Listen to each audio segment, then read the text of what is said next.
Jovem, ao completar 18 anos, aliste-se no Exército, Marinha ou Aeronáutica. Você vai poder escalar montanhas, andar de helicóptero, queimar coisas, descer prédio correndo, andar de moto, entrar no rio, andar de barco, fazer natação, andar de cavalo, fazer polichinelo, levar o garoto para atravessar o rio, levantar bambu taquara, espada justiceira, dei minha visão além do alcance, Thundercats, brincar de Tarzan, helicóptero caiu, lutar na guerra, tiro de canhão antigo, dá uma rodadinha, fazer fila, se jogar no chão, passear de barco, apostar corrida, cuidar do neném, computador antigo, estudar, resgatar corpos reto projetor, jet ski no lago, coreografia, corrida de tanque, aprender a atirar, pular de paraquedas, andar sem camisa e ver o sol se pôr.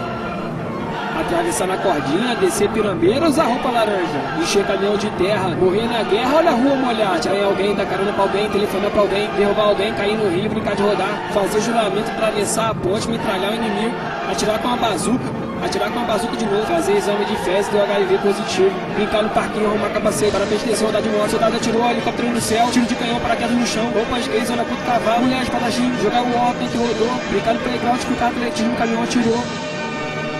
Exército Brasileiro, você não tem escolha, é obrigatório.